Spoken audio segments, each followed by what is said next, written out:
Friday for Keys Trojans. Then we got Alabama, Ohio State, Notre Dame, and Clemson tomorrow. Then 12 NFL games on Sunday. Before all of them kick off, we'll know the 4 teams in the college football playoff at noon Eastern on Sunday. Then Monday Night Football with the Steelers. It's a football Friday, but it'll be a football Friday, Saturday, and Sunday. If you're watching on TV with Ronnie Lott and Jay Williams, I am Zubin Mehenti Key paying homage to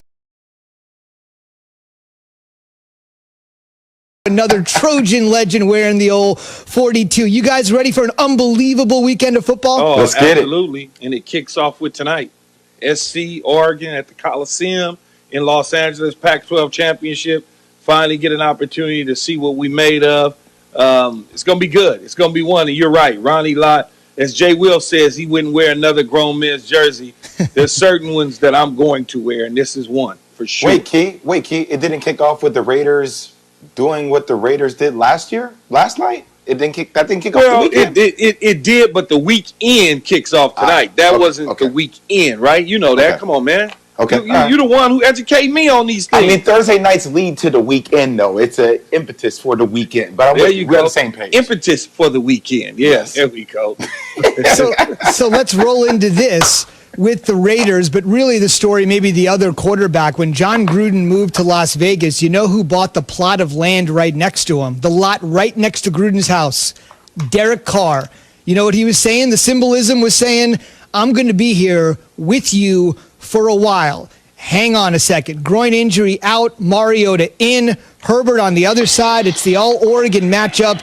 And Key, we'll talk about the Raiders and their diminishing playoffs hopes in a minute, but the future seems really bright for Justin Herbert. And like Babe Ruth, you called your shot with this kid. Well, look, man, it does look bright. I was excited to see how well he played last night.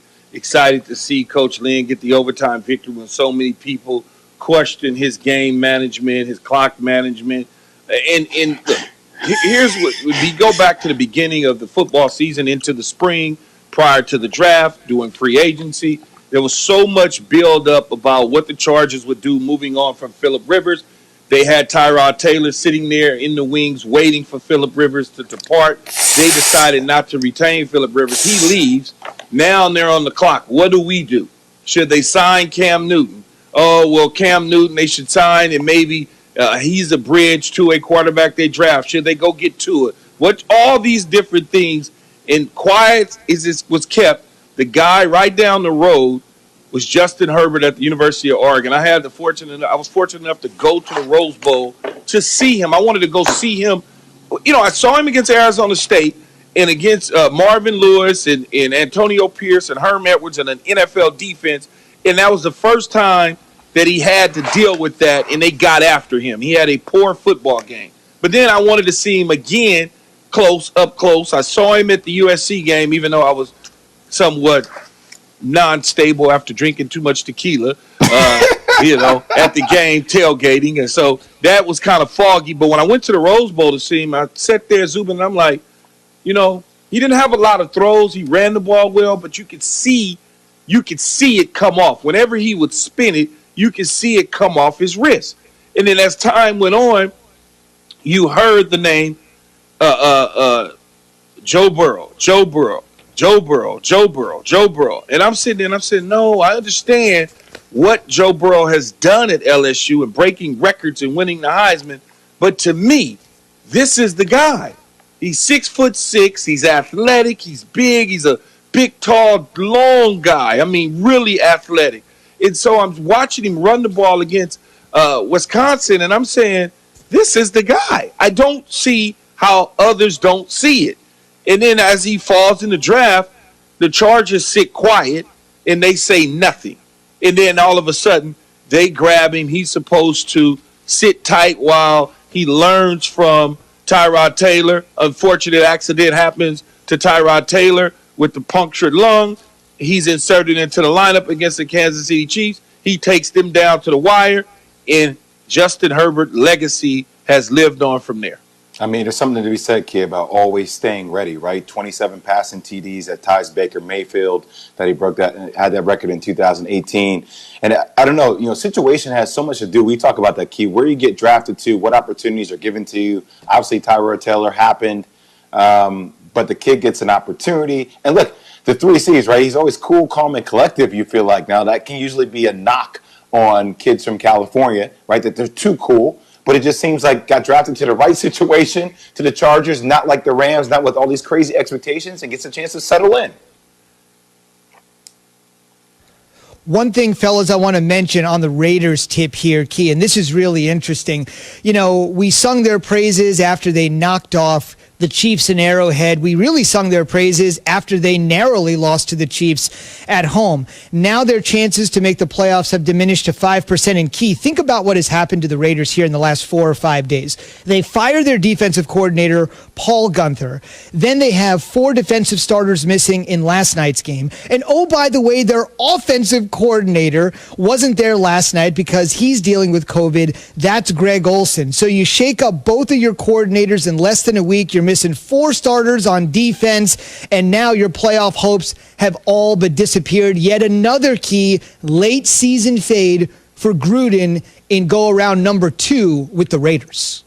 Yeah, and I can't put my finger on it. It's just a situation. Unfortunate car gets hurt. They were driving. They had some momentum. They were back and forward, playing pretty good football at that point in time. It's just it didn't work out. And so now you're looking, why can't they fix the secondary?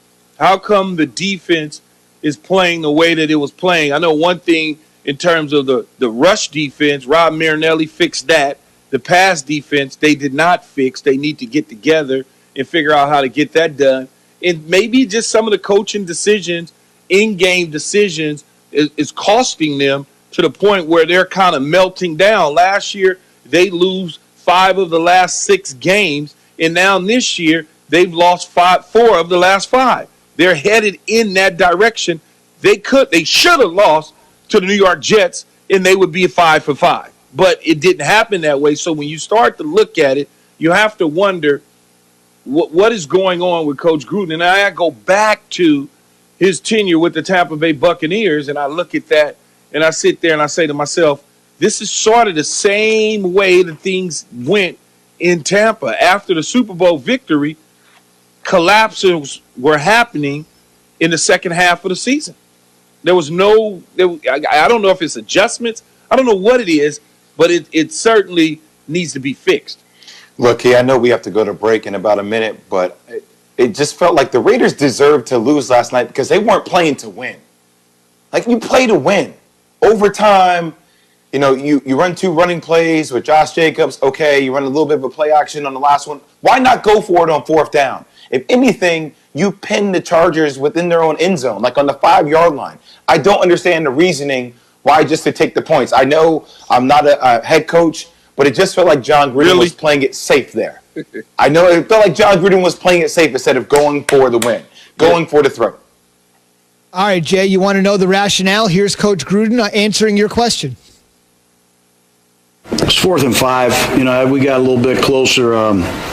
We would have thought about it, but it was 4th and 5. We had them in 2nd and 10, backed up on our own 25, and we had a penalty, and a big penalty. But if it was a little bit closer, I'd have considered going for it. I know I went for it a few times earlier in the game, but to take the lead with 3 minutes left, I thought it was the play to make at that time. So that's the rationale there from Coach Gruden. We're asking this morning on the Dr. Pepper Twitter feed, who is this weekend's game more important for? This is the Sunday night tilt, the Giants or the Browns. Be a part of the Keyshawn, J. Will, and Zubin Nation on the Dr. Pepper Twitter feed. ESPN Nation presented by Dr. Pepper. It's official. College football's back, and so is your favorite Dr. Pepper-loving college football town, Fansville. Head to a store near you to treat your inner college football fan to an ice-cold 20-ounce Dr. Pepper today. Again, Chargers over the Raiders in OT. On the way, what would cause one NFL player to call another player a coward?